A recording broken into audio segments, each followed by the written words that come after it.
எல்லாருக்கும் வணக்கம். அப்பா அம்மா நம்ம கூட இருக்கும்போது அவங்களுக்கான முக்கியத்துவம் கொடுங்க. அவங்கள பாசமாக பார்த்துக்குங்க.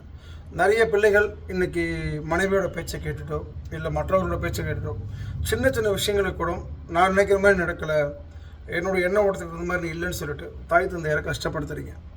அது மிகப்பெரிய தவறு. இன்னொரு வீட்டிலேருந்து வந்திருக்கக்கூடிய ஒரு பெண் நம்மளுடைய மனைவியே ஆனாலும் அவங்க நம்ம அப்பா அம்மாவை புரிஞ்சு நடந்துக்கணும்னு எதிர்பார்க்குறது தப்பு தான். எப்படி அது தவறோ அதே போல தான் மற்ற யாருக்காகவும் நம்மளுடைய அப்பா அம்மாவை நம்ம விட்டு கொடுக்கறதும் தவறு தான்.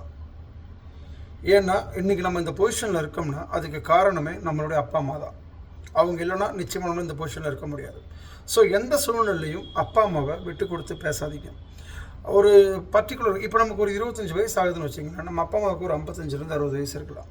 ஸோ 60 வயசு ஆகும்போது அவங்களுக்கு இந்த காலகட்டத்தோட ஒத்து போக முடியாது. மனநிலைமையோட ஒரு இயலாமை இருக்கலாம், ஒரு தாழ்வு மனப்பான்மை இருக்கலாம், இல்லை ஒரு உடம்பு ஒத்துழைக்காமல் இருக்கலாம். ஸோ அவங்களால நம்ம நினைக்கிற மாதிரி எல்லாத்தையுமே அவங்களும் புரிஞ்சுக்கணும், அவங்களும் ஈஸியாக எடுத்துக்கணும், அவங்களுக்கு தகுந்த மாதிரி நடக்கணும் நம்ம எதிர்பார்க்கறது தான் நம்மளுடைய தவறு என்னை பொறுத்த வரைக்கும். ஸோ அப்பா அம்மாவோட பாயிண்ட் ஆஃப் வியூ நின்று பாருங்கள்.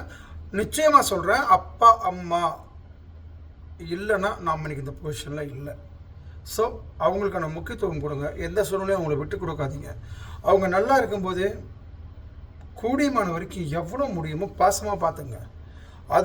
அவங்க இல்லைன்னு ஆனதுக்கப்புறமா 1000 முறை 1,00,000 முறை கோடி முறை அழுதாலும் கண்ணீர் சிந்தனாலும் அந்த உணர்வு அவங்களுக்கு புரிய போகிறதில்ல, தெரிய போகிறதில்ல. ஸோ இருக்கும்போது பாசமாக பார்த்துக்கங்க.